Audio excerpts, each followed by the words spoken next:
So good morning everyone. Hope so सभी के सभी बढ़िया होंगे। और हम पढ़ रहे हैं कौन सी क्लास 10th। हमारी क्लास चल रही है 10th, और 10th क्लास के अंदर हम क्या पढ़ रहे हैं? लाइट चैप्टर पढ़ रहे हैं हम। ठीक है, कौन सा चैप्टर पढ़ रहे हैं हम?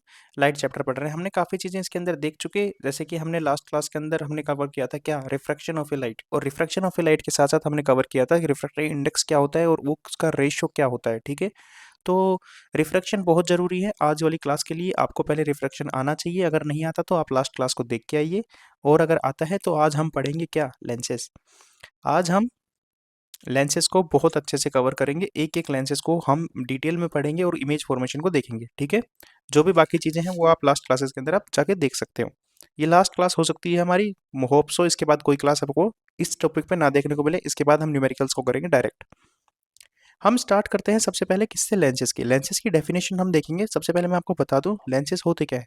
लेंसेज एक तरीके के ग्लास ही होते हैं, different different type of shapes होती है उनकी, और उनकी वजह से अलग अलग टाइप की इमेज का फॉर्मेशन होता है। तो मैं आपको बताना चाहूंगा, जैसे कि इसकी डेफिनेशन बोलती है lens is a piece of an transparent material. एक लेंस क्या है? एक पीस है किसका? ट्रांसपेरेंट मटेरियल का, bounded by two curved surface. या तो वो दो कर्व्ड सरफेस से जुड़ा हुआ होगा, ठीक है, ऐसे जैसे कि ये और जैसे कि ये। या फिर ये बाउंड हो सकता है, बाउंड हो सकता है किससे? One curved surface and one plane surface. या तो ये एक कर्व्ड सरफेस या एक प्लेन सरफेस से मिलकर भी बन सकता है, या फिर उसमें दोनों के दोनों सरफेस क्या होंगी? कर्व्ड होंगी। और ये जो फॉर्मेशन है, ये जो फॉर्मेशन है, ये ही एक लेंस होता है। ये भी एक लेंस होता है जिसके अंदर एक कर्व्ड सरफेस है और एक ये प्लेन है। सिमिलरली ये भी एक लेंस है जिसके अंदर ये कर्व्ड सरफेस है और ये प्लेन है। और यहाँ पे दोनों कर्व्ड सरफेस हैं, यहाँ पर भी दोनों कर्व्ड सरफेस है। आपको ये सारे के सारे टाइप ऑफ लेंसेज नहीं पढ़ने हैं, आपको पढ़ना है कौन से? दो type of lenses, concave lens and convex lens. Means convex lens and concave lens. Okay, देखो, अगर मैं आपको बताऊं कि इन दोनों लेंसेज के अंदर क्या है, सिर्फ और सिर्फ इनके फॉर्मेशन की वजह से अलग अलग टाइप ऑफ इमेज का फॉर्मेशन होता है। ठीक है, इनकी जो शेप है यही अलग अलग टाइप ऑफ इमेज का फॉर्मेशन करती है। ये जो शेप है, जिसके अंदर ये आपको देखने को मिल रही है लाइनें, जो बाहर की साइड में जो कर्व आपको देखने को मिल रहा है, इनका फॉर्मेशन कैसे होता है मैं सुपरफिशियली आपको बताता हूँ। कि दो कर्व्ड सरफेस लेंगे हम, दो स्फीयर लिए, ठीक है। इन स्फीयर के ये बाहर वाले पोर्शन को हम हटा देंगे और इसको यहाँ से काट लेंगे। यहाँ से हमने काट लिया, तो ये जो फॉर्मेशन हुआ, ये जो फॉर्मेशन हुआ, ये कुछ इस शेप का आपको हुआ, ठीक है। और ये जो लेंस है जिसके अंदर टॉप एंड बॉटम क्या है? थिन है, और जो मिड पॉइंट है इसका ये थिक है, ठीक है। तो ये जो टाइप का लेंस है, ये कौन सा लेंस है? ये लेंस है कॉन्वेक्स लेंस। ओके, सिमिलरली हम यहाँ पे देख सकते हैं कि अगर मान लो मैं दो स्फेरिकल मिरर को लेता हूँ और बीच से इनको जोड़ देता हूँ, फर्दर मैं इनको हटा देता हूँ, और जो यहाँ से ये फॉर्मेशन हो रहा है ये इस टाइप का, ये कौन सा लेंस है? ये कॉनकेव लेंस है आपका। जैसे कि जिसका टॉप एंड बॉटम थिक होते हैं, और जो इनका मिड पॉइंट होता है, जो बीच वाला पोर्शन होता है, ये थिक होता है काफी। ये दोनों अलग होते हैं, और ये अलग अलग प्रॉपर्टीज ही शो करते हैं। ये अलग होते हैं और दोनों अलग अलग प्रॉपर्टीज ही शो करते हैं। इनकी प्रॉपर्टीज को हम आगे डिस्कस करेंगे डिटेल में। पहले हम इनके टर्मिनोलॉजी को समझ लें कि इनमें कौन कौन से ऐसे पॉइंट होते हैं जिस पे हम इमेज बना सकते हैं, बन सकती है, या फिर ऑब्जेक्ट को प्लेस करेंगे, रे कहाँ से निकलेगी। वो सारे के सारे पॉइंट्स को हम एक बार पढ़ लेते हैं। तो हम देखते हैं टर्मिनोलॉजी किसकी, जो है ये लेंसेज की, इनकी अपन देख लेते हैं। मेनली तीन टाइप की जो आपकी है, ये बेसिक है एकदम, इनको पहले कवर करेंगे हम, और इसके बाद हम देखेंगे representation, proper representation of all these point on the plane. Okay, तो सबसे पहले क्या होता है? Optical centre. ऑप्टिकल सेंटर, इस ऑप्टिकल सेंटर को समझो। जैसे कि हमारे मिरर के केस के अंदर पोल हुआ करता था, मिरर के केस के अंदर हमारा जो पोल हुआ करता था, जो पोल हुआ करता था मिरर के केस के अंदर, वो ही होता है क्या? Optical centre. ओके, मिरर के केस के अंदर ये क्या होता था? ये पोल होता था। लेकिन वहीं अगर मान लो मैं लेंस की बात करता हूँ, लेंस की, तो लेंस के केस के अंदर जो ये मिड पॉइंट होगा, ये होता है ऑप्टिकल सेंटर। ऑप्टिकल सेंटर, ठीक है, पूरा लिख दूं। ऑप्टिकल सेंटर होता है ये। प्रिंसिपल एक्सिस क्या होती है मिरर के केस में? देखते हैं एक बार अपन।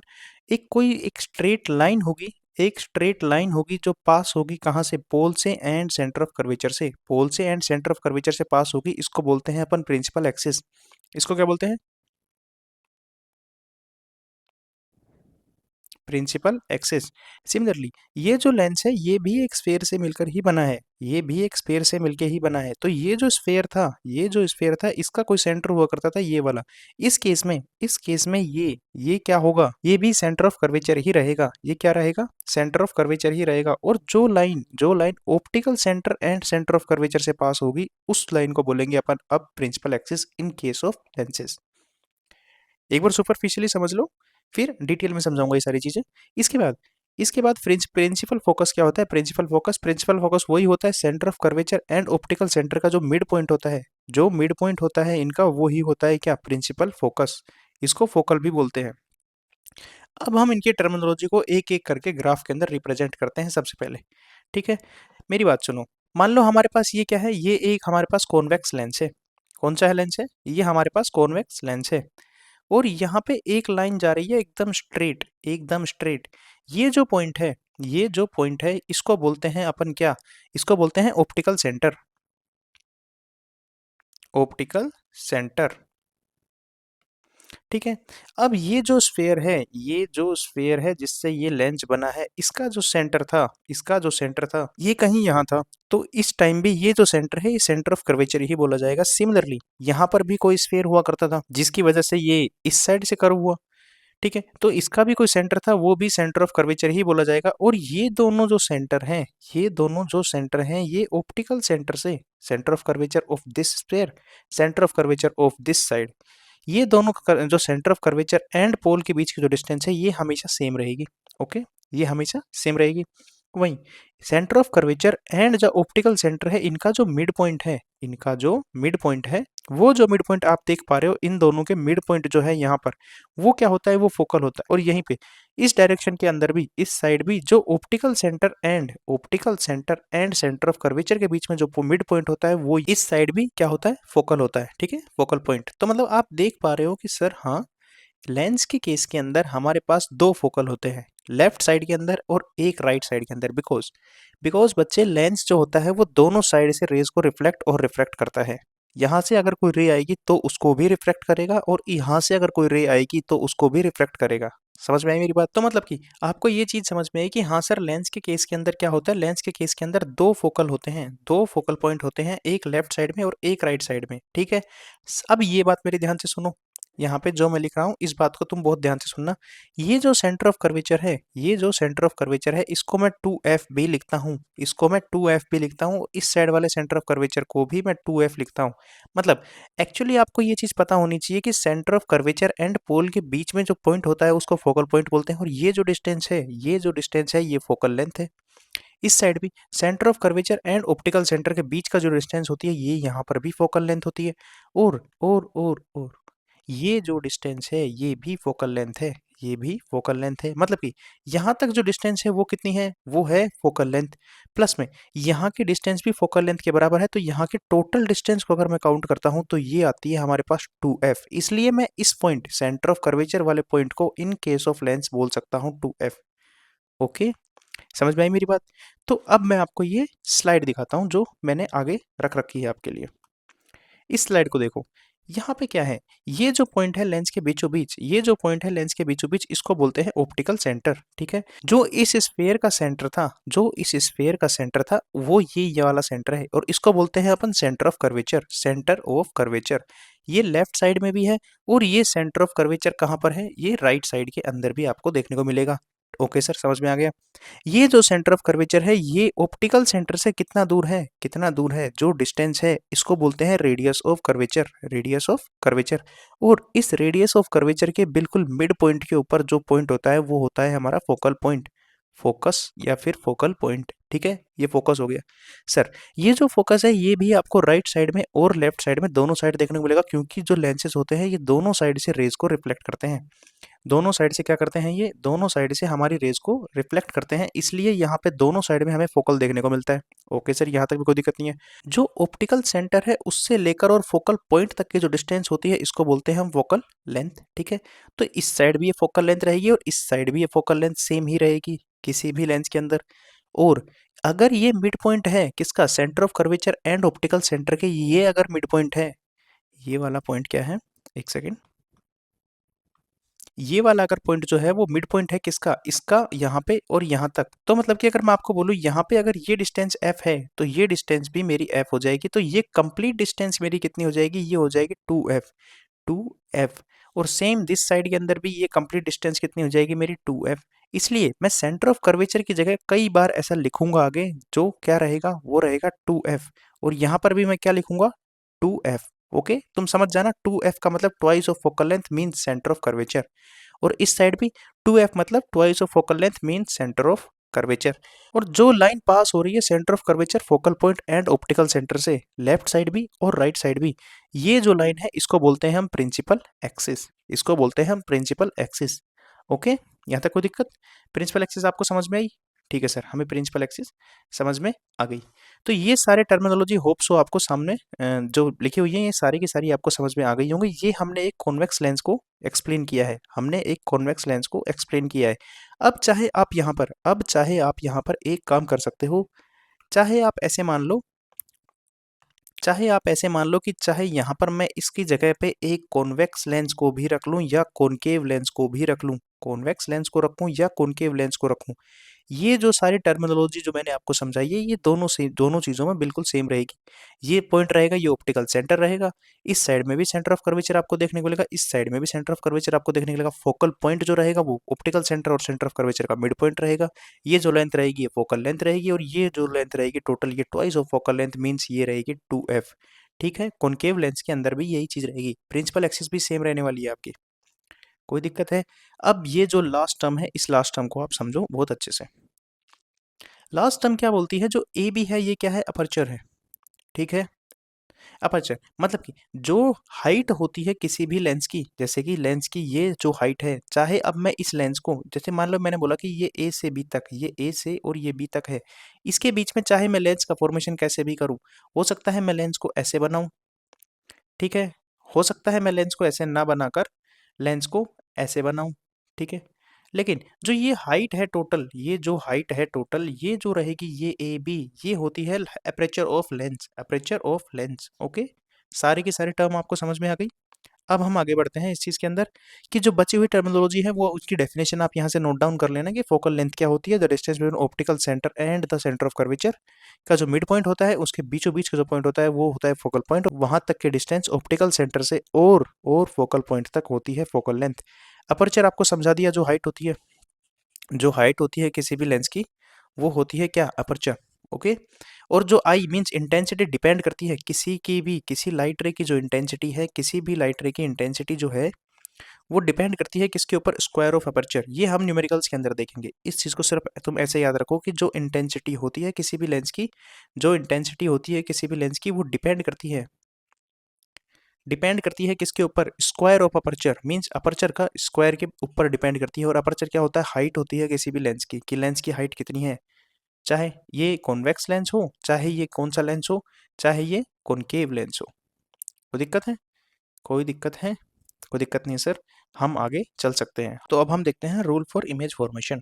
जैसे कि हमने मिरर के अंदर देखा था कि वहाँ पे भी 3 रूल होते हैं इमेज फॉर्मेशन के लिए, उस केस में भी हमारे पहले रूल्स क्या होते थे कि जो light parallel to principal axis आएगी वो जब रिफ्लेक्ट होगी, वो जब रिफ्लेक्ट होगी, जैसे कि यहाँ पे जो मिरर है, मैंने मिरर लिया है यहाँ पे कॉनकेव मिरर, और यहाँ पे जो light parallel to principal axis आएगी वो रिफ्लेक्ट होगी कहाँ से, फोकल पॉइंट से, कहाँ से, फोकल पॉइंट से। और अगर वहीं मैं केस लेता हूँ कॉन्वेक्स मिरर का, तो उसके अंदर क्या होती है, लाइट रेज जो आती हैं वो पैरेलल टू प्रिंसिपल एक्सिस आती हैं और वो रिफ्लेक्ट बैक तो होती हैं, लेकिन जब हम उनके पाथ को ट्रेस बैक करते हैं, हम उनके पाथ को ट्रेस बैक करते हैं तो वो हमें फोकल पॉइंट से पास होते हुए दिखती हैं। सिमिलरली इसके अंदर भी वही चीज़ होने वाली है, इसके अंदर भी पहला रूल वही होने वाला है। रूल क्या बोलता है, रूल बोलता है कि जो भी light rays parallel to principal axis आएंगी वो लेंस से टकराकर जब रिफ्रैक्ट होंगी तो वो फोकल पॉइंट से पास होंगी, तो वो फोकल पॉइंट से पास होंगी। या फिर हम इसको ये चीज़ भी बोल सकते हैं, जब भी कोई लाइट रे फोकल पॉइंट से पास होकर लेंस से रिफ्रैक्ट होगी, फोकल पॉइंट से पास होके लेंस से रिफ्रैक्ट होगी तो वो पैरेलल टू प्रिंसिपल एक्सिस आगे जाएगी, हम इसको वाइस वर्सा भी बोल सकते हैं। ठीक है, तो पहला रूल समझ समझ में आ गया कि जब भी कोई light ray parallel to principal axis आएगी और वो रिफ्रैक्ट होगी किसी लेंस के अंदर जाकर, तो वो एक फोकल पॉइंट से पास होगी। ठीक है, इस केस के अंदर क्या होगा, जब कॉनकेव लेंस की हम बात करेंगे तो जो light parallel to principal axis आई है वो रिफ्रैक्ट होगी बाहर की डायरेक्शन के अंदर। लेकिन जब हम उस लाइट का पाथ ट्रेस बैक करेंगे तो हमें वो फोकल पॉइंट से पास होती हुई दिखेगी। कोई दिक्कत है यहाँ तक? कोई दिक्कत नहीं है। अब मेरी बात ध्यान से सुनना।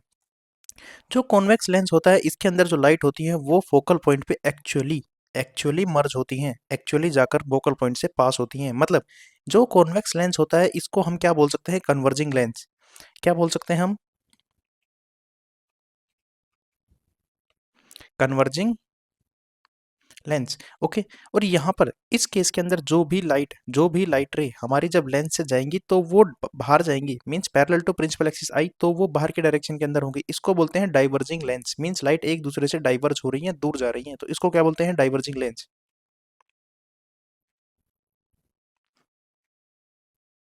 Diverging lens. ओके, समझ में आया तुम्हें कि इसको कन्वर्जिंग लेंस क्यों बोलते हैं, कन्वेक्स लेंस को? क्योंकि इसके अंदर जितनी भी light rays parallel to principal axis आती हैं ये रियल में कन्वर्ज होती हैं किसके ऊपर, फोकल पॉइंट के ऊपर। ठीक है। और वहीं जो कॉनकेव लेंस होता है इस केस के अंदर जो भी light rays parallel to principal axis आती हैं वो डाइवर्ज होती हैं, इसलिए ये जो कनकेव लेंस है इसको हम बोलते हैं डाइवर्जिंग लेंस। कोई दिक्कत है यहाँ तक? तो सर हमें पहला नियम समझ में आ गया बहुत अच्छे से कि जो भी light ray parallel to principal axis आएगी या तो वो फोकल पॉइंट से एक्चुअली पास होगी या फिर हम उसके जब पाथ को ट्रेस बैक करेंगे तो वो फोकल पॉइंट से पास होती हुई हमें दिखेगी। सेकंड नियम, दूसरा लॉ हमें क्या बोलता है, दूसरा लॉ बोलता है जो भी लाइट ऑप्टिकल सेंटर से, ये क्या है, ये ऑप्टिकल सेंटर है। ठीक है, मैं यहाँ लिख देता हूँ ऑप्टिकल सेंटर। ठीक है। तो जो भी लाइट रे ऑप्टिकल सेंटर से पास होगी, जो भी लाइट रे ऑप्टिकल सेंटर से पास होगी वो लाइट रे क्या होगी, एकदम स्ट्रेट जाएगी, एकदम स्ट्रेट जाएगी, उसके अंदर कोई भी रिफ्लेक्शन तुम्हें देखने को नहीं मिलेगा। क्यों नहीं मिलेगा सर? क्योंकि ये जो लाइट रे है ये एकदम परपेंडिकुलर आ रही है किसके, लेंस के। और जो लाइट रे बिल्कुल परपेंडिकुलर आती है लेंस के वो कभी भी अपने नॉर्मल को पाथ को नहीं छोड़ेगी। मतलब जो लाइट एकदम परपेंडिकुलर आ रही है किसी भी लेंस के, वो क्या हो रही है, वो नॉर्मल से आ रही है। कहाँ से आ रही है? नॉर्मल के ऊपर आ रही है। और अगर वो नॉर्मल पे आ रही है तो वो अपने नॉर्मल वाले पाथ को बिल्कुल भी चेंज नहीं करेगी और वो एकदम स्ट्रेटली पास हो जाएगी। तो मतलब सेकंड लॉ बोलता है हमारा कि जो भी लाइट रे अगर ऑप्टिकल सेंटर से पास होगी किसी लेंस के तो वो एकदम स्ट्रेट मूव करेगी, एकदम स्ट्रेट मूव करेगी। तो ये लॉ नंबर सेकंड बोलता है चाहे लेंस कोई सा भी हो। इसके अलावा जो ये थर्ड नियम है ये मैंने आपको बता दिया कि जो भी लाइट रे फोकस से पास होगी, जो भी लाइट रे हमें फोकस से पास होती हुई दिखेगी तो वो जब लेंस से रिफ्रैक्ट होगी, जो भी वो लाइट रे हमें फोकल से पास होती हुई दिखेगी और वो लाइट रे रिफ्रैक्ट होगी तो उस टाइम पे वो पैरेलल टू प्रिंसिपल एक्सिस हो जाएगी। यहाँ पर इस केस में क्या हुआ है कि जो भी लाइट रे अगर फोकल पे जा रही है, फोकस पॉइंट पे जा रही है, तो वो एक्चुअली में ना जाकर क्या हुई है, रिफ्रैक्ट हुई है। लेकिन रिफ्रैक्ट कैसे हुई है, वो पैरेलल टू प्रिंसिपल एक्सिस। ठीक है। तो तुम्हें सारे के सारे लॉज समझ में आ गए कि सारे लॉ क्या बोलते हैं? सर सारे लॉ बोलते हैं, फर्स्ट लॉ हमारा बोलता है कि जो भी अगर लेंस है, लेंस कोई भी हो, जो light ray parallel to principal axis आएगी वो जाकर फोकल पॉइंट से पास होगी। या फिर अगर कॉनकेव लेंस होगा हमारा तो उसके अंदर जो लाइट रे है वो पैरेलल टू प्रिंसिपल एक्सिस आएगी और वो डाइवर्ज होगी बाहर की डायरेक्शन के अंदर। लेकिन जब हम उसको ट्रेस बैक करेंगे तो वो फोकल पॉइंट से पास होती हुई दिखेगी। सेकंड लॉ हमारा क्या बोलता है? सेकंड लॉ हमारा बोलता है कि जब भी कोई लाइट रे ऑप्टिकल सेंटर से पास होगी, जब भी कोई लाइट रे ऑप्टिकल सेंटर से हमारी पास होगी तो वो लाइट रे एकदम स्ट्रेट जाएगी, चाहे लेंस कोई सा भी हो, चाहे वो कॉनकेव लेंस हो या फिर कॉन्वेक्स लेंस हो। ठीक है। अगर वो ऑप्टिकल लेंस सेंटर से पास होगी, अगर वो रे तो वो स्ट्रेट जाएगी। सिमिलरली जो लास्ट लो बोलता है वो क्या बोलता है, अगर कोई लाइट रे फोकल पॉइंट से आ रही है तो वो जब रिफ्रैक्ट होगी तो वो पैरेलल टू प्रिंसिपल एक्सिस हो जाएगी। इस केस में भी अगर कोई लाइट रे आ रही है, अगर कोई लाइट रे आ रही है किस डायरेक्शन के अंदर, फोकल पॉइंट की तरफ जाने वाली लाइट रे अगर वो है और ये हमारा फोकल पॉइंट है तो वो रिफ्रैक्ट होगी किस डायरेक्शन के अंदर, parallel to principal axis. Okay sir, हमें समझ में आया कि पैरेलल टू प्रिंसिपल एक्सिस का क्या सीन है। अब हम एक एक करके इमेज का फॉर्मेशन करते हैं। सबसे पहले हम इमेज का फॉर्मेशन करेंगे किसके अंदर, कॉन्वेक्स लेंस के अंदर। ठीक है। इसके अंदर काफ़ी इमेज का फॉर्मेशन होता है, अलग अलग जगह होती है जहाँ पर हम ऑब्जेक्ट को रख सकते हैं और अलग अलग टाइप की इमेज बनती है। एक एक इमेज को समझते हैं। सबसे पहले हम देखते हैं इस चीज़ को, when object is eight infinite. अगर मान लो इस केस के अंदर हमारा जो ऑब्जेक्ट है वो कहाँ पर है, इनफाइनाइट के अंदर है, तो ये जो प्रिंसिपल एक्सिस है ये कौन सी एक्सिस है, ये वाली एक्सिस है हमारी principal axis.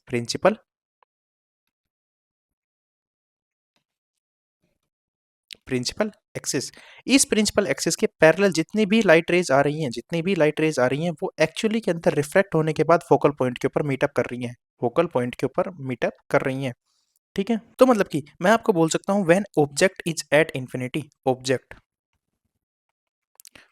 Is at infinity, तो सारी की सारी रे क्या कर रही है, कन्वर्ज कर रही है, क्या कर रही है, converge eight F, means focal point के ऊपर सारी की सारी लाइट रे कन्वर्ज कर रही हैं, और इस पॉइंट के ऊपर ये अगर रियल में कन्वर्ज कर रही है तो ये इमेज का फॉर्मेशन, कैसे इमेज का फॉर्मेशन करेंगे, सबसे पहले ये करेंगे सर रियल इमेज का फॉर्मेशन। मैंने आपको बताया था कि जब भी लाइट रेज रियली के अंदर कन्वर्ज करती हैं, एक दूसरे से मिलती हैं, तो जो इमेज का फॉर्मेशन होता है वो रियल इमेज का फॉर्मेशन होता है। और अगर कोई भी इमेज रियल है तो मतलब कि हैंड टू हैंड वो क्या है, इन्वर्टेड भी है। तो मतलब कि अगर ऑब्जेक्ट इनफाइनाइट के ऊपर है और कॉन्वेक्स लेंस है, तो जो लाइट रेज है वो पैरेलल आएंगी और फोकल पॉइंट के ऊपर कन्वर्ज करेंगी एक दूसरे को, और वो रियल एंड इन्वर्टेड इमेज का फॉर्मेशन करेंगी। ठीक है सर, ये दो चीज़ हमें समझ में आ गई। इसके साथ साथ आपको थर्ड चीज़ का पता होना चाहिए कि जो इमेज है ये कहाँ बन रही है, ये बन रही है सिर्फ और सिर्फ फोकल पॉइंट के ऊपर, मतलब एक फिक्स पॉइंट के ऊपर बन रही है। मतलब कि जो इमेज की साइज है, जो इमेज की साइज है वो क्या है, पॉइंट साइज। कैसी है, एकदम पॉइंट साइज, मतलब कि बहुत ही डिमिनिश, बहुत ही वेरी वेरी डिमिनिश, बहुत छोटी है इमेज। तो शायद मैं आपको समझा पाया कि when object is at infinity, तो आपको कैसे कैसे इमेज का फॉर्मेशन करना है। बस आपको फर्स्ट लो याद रखना है कि जितनी भी लाइट रेज आएंगी वो रिफ्लेक्ट होने के बाद फोकल पॉइंट से पास होंगी, और ये सारी की सारी अगर फोकल पॉइंट से पास होंगी तो ये एक्चुअली में मर्ज करेंगी, और अगर एक्चुअली में मर्ज करेंगी तो रियल एंड इन्वर्टेड इमेज का फॉर्मेशन होगा। और अगर ये सारी लाइट रेज सिर्फ एक पॉइंट पे ही मर्ज करेंगी, इस पॉइंट पे ही मीटअप करेंगी, तो जो इमेज का फॉर्मेशन होगा वो कैसा होगा, पॉइंट साइज होगा। ठीक है, कैसा होगा, पॉइंट साइज होगा। नेक्स्ट इमेज का फॉर्मेशन हम देखते हैं कि इसके बाद अगर object beyond 2f, object beyond 2f का मतलब होता है ऑब्जेक्ट क्या है, सेंटर ऑफ कर्वेचर से पीछे है, ऑब्जेक्ट क्या है, सेंटर ऑफ कर्वेचर से पीछे है। तो ये जो 2f वाली जो कंडीशन है, ये जो 2f वाली कंडीशन है, इसको बोलते हैं सेंटर ऑफ कर्वेचर। मैंने आपको बोला था कि मैं कई बार सेंटर ऑफ कर्वेचर को 2f लिखूंगा। तो जब ऑब्जेक्ट की जो प्लेसमेंट है वो सेंटर ऑफ कर्वेचर से पहले होगी, सेंटर ऑफ कर्वेचर से पहले होगी, तो हम दो रेज को ड्रॉ करेंगे। सबसे पहले हमेशा दोनों जो रेज हैं वो एक ही पॉइंट से हम निकालेंगे। पहली रेज की जो कंडीशन होगी वो हमेशा रहेगी पैरेलल टू प्रिंसिपल एक्सिस। तो ये पैरेलल टू प्रिंसिपल एक्सिस आएगी, और रिफ्रैक्ट होने के बाद ये कहाँ से पास होगी, फोकल पॉइंट से पास होगी।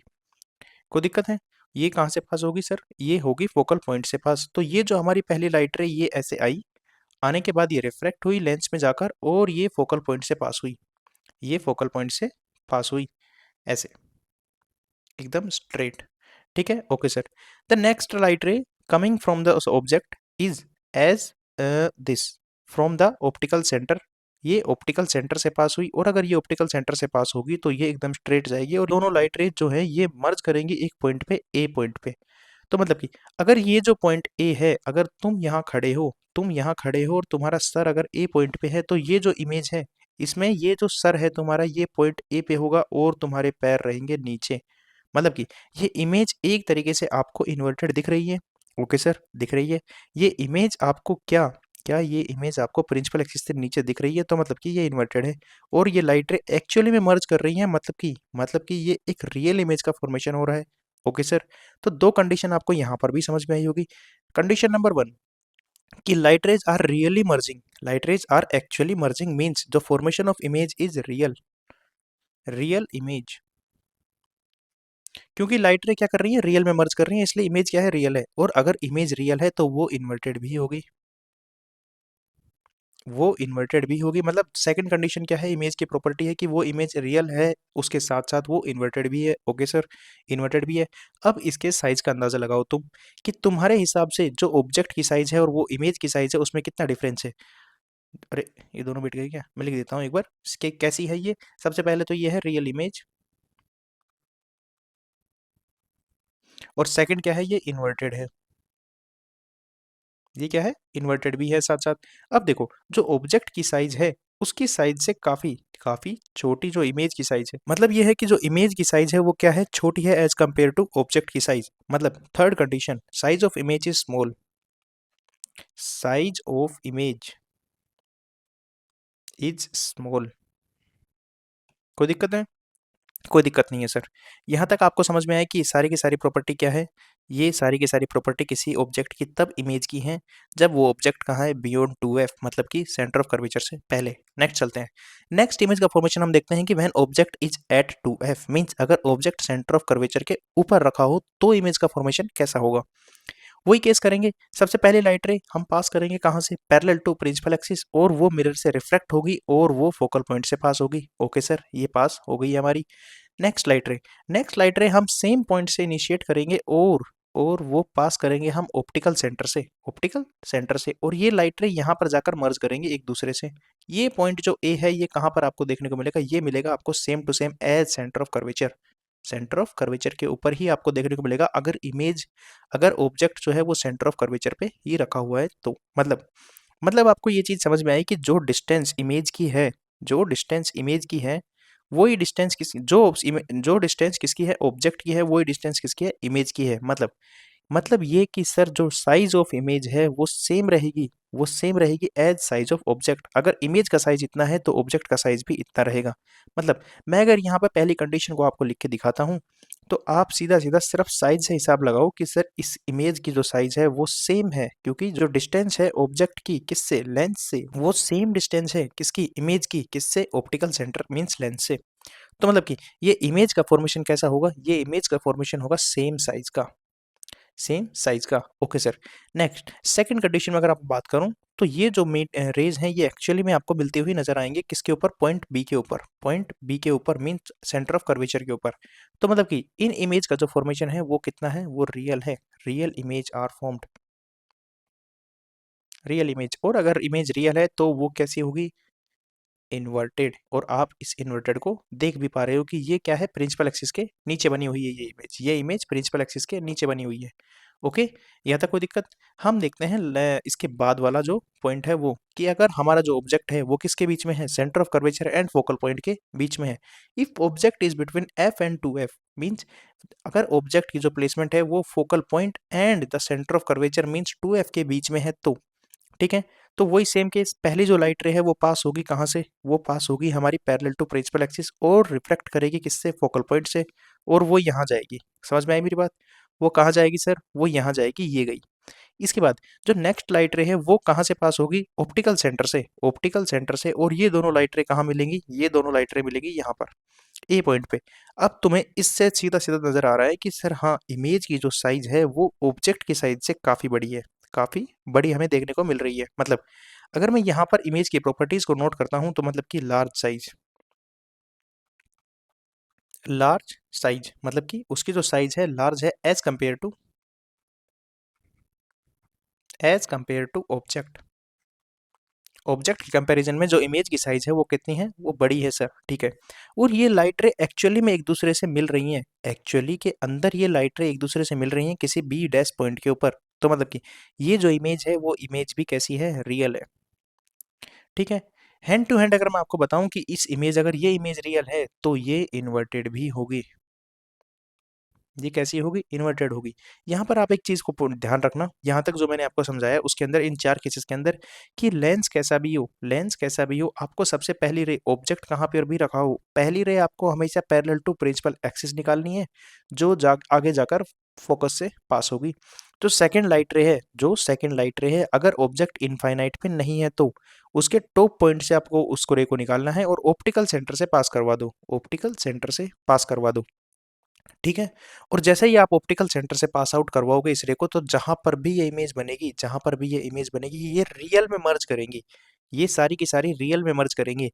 और अगर ये रियल में मर्ज कर रही हैं तो मतलब कि यहाँ पर रियल इमेज का फॉर्मेशन होगा, और ये अगर रियल इमेज है तो ये इन्वर्टेड भी होगी।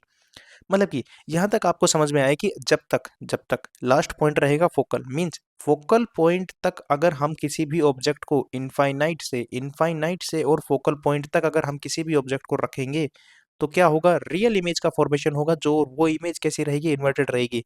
लेकिन जो हमारा लास्ट केस रहेगा वो थोड़ा अलग रहेगा, तो 2 मिनट वेट करो आप। इसके बाद वाला केस देखते हैं, when object is at F. Object कहाँ पे है, फोकल पॉइंट के ऊपर है। तो जो दो लाइट रेज हम पास करेंगे, सबसे पहली लाइट रे हमारी कैसी होगी, ऐसे पैरेलल टू प्रिंसिपल एक्सिस, ये हमारी पैरेलल टू प्रिंसिपल एक्सिस आएगी पहली लाइट रे। ये बाद में रिफ्रैक्ट होगी और पास होगी कहाँ से, फोकल पॉइंट से, ठीक है, ये ऐसे जा रही है। जो सेकंड लाइट रे है वो ऑप्टिकल सेंटर से पास होगी और वो ऐसे जाएगी। एक्चुअली के अंदर जब हम इन लाइट रेज को देखेंगे तो ये कैसी हैं, parallel to each other, parallel to each other. और मैं मानता हूं कि जो पैरेलल लाइन है ये कहीं इनफाइनाइट पे जाकर मीट अप करेंगी, ठीक है, किसी इनफाइनाइट पॉइंट के ऊपर जाकर ये दोनों लाइट रे मीट अप करेंगी और वहां पर ये एक्चुअली में मीट करेंगी और एक इमेज का फॉर्मेशन करेंगी। अगर ये इन द एंड एक्चुअली के अंदर मीट अप करेंगी तो मैं पहली कंडीशन में आपको लिख सकता हूँ कि यहाँ पे जो इमेज का फॉर्मेशन होगा वो कैसा होगा, रियल इमेज, ठीक है, वो रियल इमेज रहेगी। और अगर ये इमेज रियल है, अगर ये इमेज रियल है तो ये इन्वर्टेड भी होगी, ये इन्वर्टेड भी होगी, ओके सर। थर्ड कंडीशन, ये कहीं बहुत दूर जाकर, ये बहुत दूर इनफाइनाइट पे जाकर ये इमेज यहाँ पर बनेगी, तो जब मैं इसको प्रिंसिपल एक्सिस से मीटअप करूंगा, मिलाऊंगा प्रिंसिपल एक्सिस से, तो इसकी जो हाइट है एज कंपेयर टू ऑब्जेक्ट काफी बड़ी रहेगी, means very large size, size of image. समझ में आई मेरी बात, कि इन द एंड जब ये इनफाइनाइट पे कहीं जाकर इमेज का फॉर्मेशन होगा तो वो जब प्रिंसिपल एक्सिस से मैं इस इमेज की हाइट को जोड़ूंगा तो ये जो हाइट है ये बहुत बड़ी रहेगी as compare to the height of object, okay, as compare to the height of object, मतलब कि जो इमेज की साइज है वो वेरी लार्ज है। इसके बाद यहाँ तक कि मैंने आपको सारी कंडीशन समझा दी कि बेटा यहाँ तक इमेज फॉर्मेशन कैसा होगा, एकदम रियल होगा, एकदम रियल होगा।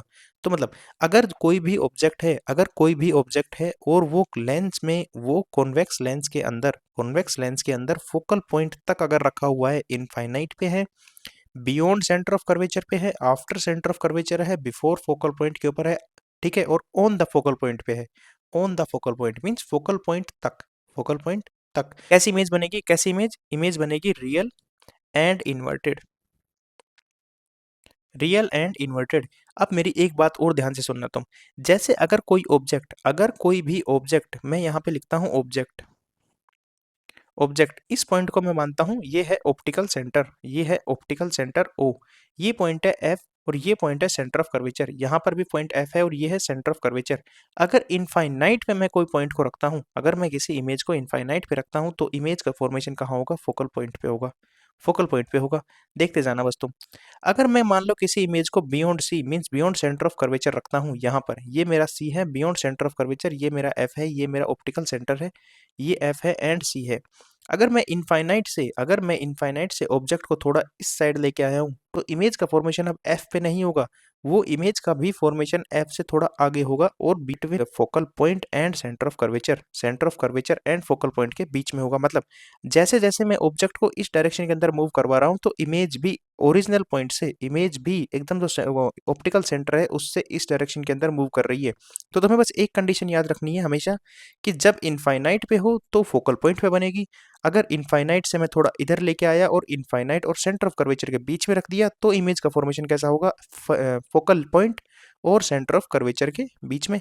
और अगर मान लो मैं इमेज को सेंटर ऑफ कर्वेचर पे रख देता हूं तो अब ये फोकल पॉइंट कट जाएगा और यहाँ पर सेंटर ऑफ कर्वेचर पे इमेज का फॉर्मेशन होगा।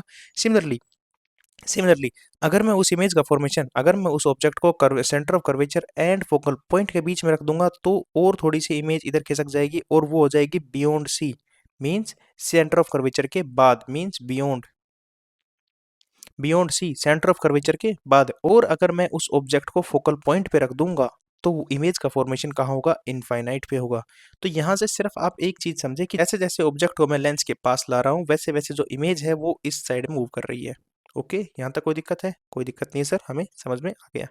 और ये केस बनता है मिरर के केस में भी, ठीक है, जब कॉनकेव मिरर हम यूज करते हैं, कॉनकेव मिरर, तो जैसे जैसे जो ऑब्जेक्ट है वो पास आता है वैसे वैसे इमेज जो है वो दूर जाती है, वैसे वैसे इमेज जो है वो दूर जाती है। यहाँ पे अगर ऑब्जेक्ट पास आएगा किसी भी कॉनकेव मिरर के तो जो इमेज है वो कॉनकेव मिरर से दूर जाएगी। देख लेना क्लास तुम, पिछले वाली क्लास के अंदर तुम्हें देखने को मिल जाएगा वो अच्छे से, ठीक है। अभी तुम बस यहाँ पे लेंस को पढ़ रहे हो तो लेंस को ही अच्छे से समझो। जो last and most important case है हम उसके ऊपर डिस्कस करते हैं, last and most important case के ऊपर हम डिस्कस करें। इन द लास्ट हम देखते हैं जो ऑब्जेक्ट की जो पोजीशन है वो कहाँ है, वो है sir focal point and optical centre के बीच में, focal point and optical centre के बीच में कहीं यहाँ पर, ठीक है। तो अब मैं लाइट रेज को पास करवाता हूँ। सबसे पहली बात, जो फर्स्ट कंडीशन है पैरेलल टू प्रिंसिपल एक्सिस, पहली लाइट रे कहाँ जाएगी, हमेशा पैरेलल टू प्रिंसिपल एक्सिस। और वो कहाँ से पास होगी, वो पास होगी सर फोकल पॉइंट से। ओके सर, फोकल पॉइंट से पास हुई वो।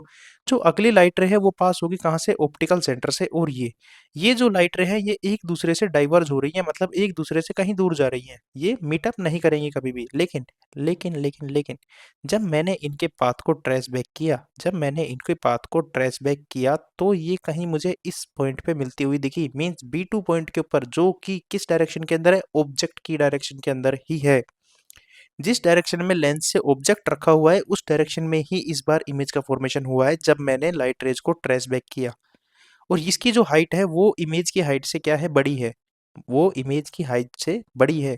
और ये जो रेज हैं ये एक्चुअली में मीट नहीं कर रही हैं, बस हमें मिलती हुई दिख रही हैं जब हम इनको ट्रेस बैक कर रहे हैं, मतलब हमें ट्रेस बैक करने की ज़रूरत पड़ रही है। और अगर ये ज़रूरत तुम्हें पड़ रही है तो इमेज का फॉर्मेशन कैसा होगा, वर्चुअल इमेज का फॉर्मेशन होगा। और वर्चुअल इमेज हमेशा हमेशा हमेशा कैसी होती हैं, इरेक्ट होती हैं। ठीक है। तो इसकी कंडीशंस मैं यहाँ लिखता हूँ, इसकी सारी प्रॉपर्टीज मैं तुम्हें यहाँ लिखता हूँ। सबसे पहली बात कि जो इमेज बनेगी वो कैसी बनेगी सर, वर्चुअल वर्चुअल इमेज बनेगी। वर्चुअल इमेज का फॉर्मेशन होगा और साथ साथ अगर इमेज वर्चुअल है तो ये कैसी होगी, ये सर इरेक्ट भी होगी। थर्ड कंडीशन, तुम साइज को देख पा रहे हो, जो इमेज की साइज है वो कैसी है, बड़ी है एज कंपेयर टू ऑब्जेक्ट, मतलब कि size of image is larger than the size of object. Object की साइज से इमेज की जो साइज है वो क्या है, काफ़ी बड़ी है। ठीक है। तो सारी की सारी कंडीशंस आपको समझ में आई कॉन्वेक्स लेंस के अंदर कि कैसे कैसे इमेज का फॉर्मेशन होता है और किस किस टाइप की इमेज बनती हैं। ये आप स्क्रीनशॉट ले लेना, ये सारी की सारी प्रॉपर्टीज़ मैंने आपको एकदम रिटर्न नोट्स में दे दी हैं, अगर आपको चाहिए कि करके स्क्रीनशॉट ले लेना अगर आपको चाहिए तो। बाकी मैंने आपको समझा दिया है और मैंने स्पेशली इन सारी चीज़ों को लिख भी दिया है। नेक्स्ट, ये सारी की सारी वही है, लास्ट ये वाली भी वही है, ये मैं आपको सारी की सारी समझा चुका।